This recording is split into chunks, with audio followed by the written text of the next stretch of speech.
So we did finally officially decide on a name for the cow.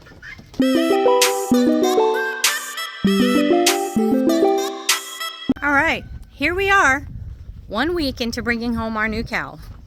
Haley and I come out here faithfully twice a day to milk her, and it has been a learning experience.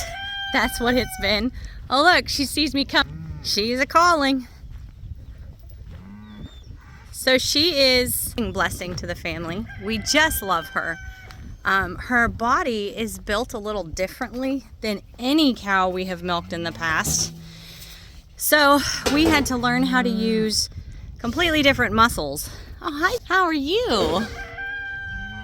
You think you're gonna get some? It's not your turn this morning, it's her turn.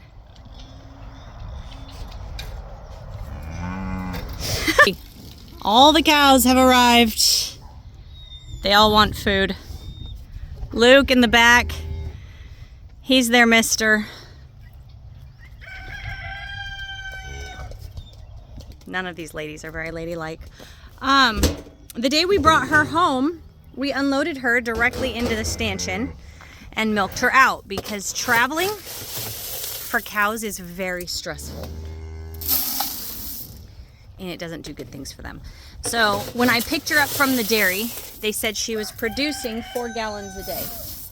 Now, when you ship a cow, they could easily drop from 4 gallons a day down to 1 without any real good reason for it. She has a slight cough that she picked up from the drive. Again, the drive is stressful. It's called shipping fever, and it is something we're working to combat right now. I'm trying to feed her and do this at the same time. Hold on. All right, so forgive the mess. Anywho, I already knew about shipping fever. I already knew that traveling was difficult for the cows. I already knew that we should expect a drop in her milk supply. So none of that was much of a shock to me. What I didn't expect was what it was like to milk a cow with significantly smaller teats. She takes a whole lot longer to milk out because we had to completely learn how to do that. Which isn't a problem. We have patience. She has been very patient. She is a very well-mannered cow. We just couldn't be happier with her. But with everything that I've learned, we've been able to combat it with lots and lots of protein. And I just look terrible today. We were able to combat it with lots of protein. We were able to give her some supplements to help reduce some of the stress. I'm giving her things to help her immune system as well. And she has learned a routine here. She knows how to walk straight into the stanchion. She stands like a boss while Haley and I milk her out. Micah has discovered that his hands are just too big. He just cannot milk this cow. So I'd love to get her right next to Mac to see just how much smaller she is. Mac is half Jersey, half Limousine, so she is half of a beef breed. So when I went to pick up a purebred Jersey, every cow in the pasture was about her size. They had about 70 cows out there at the dairy, and they were all right about her size, and so she looked kind of normal to me until we got her home and unloaded her next to Mac.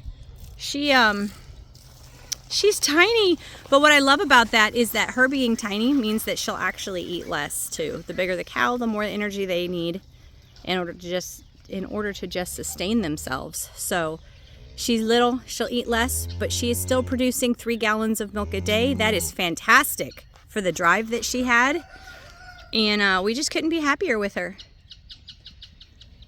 So she walks right into the stanchion for us nowadays.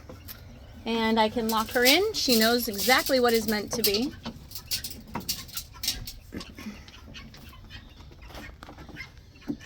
She's chowing away, doing her job.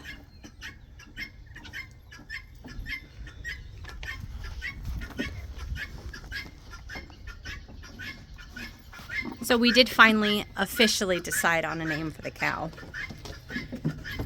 After getting to know her and spending some time figuring out who she was, I originally wanted to go with Winnie the Moo. I found it clever. But after getting to know her, she's kind of an old soul. And she's very quiet and patient and country. So Instead, we decided to name her Annabelle. I think Annabelle suits her. Maybe her calf will be Winnie the Moo. Luca! Bueno?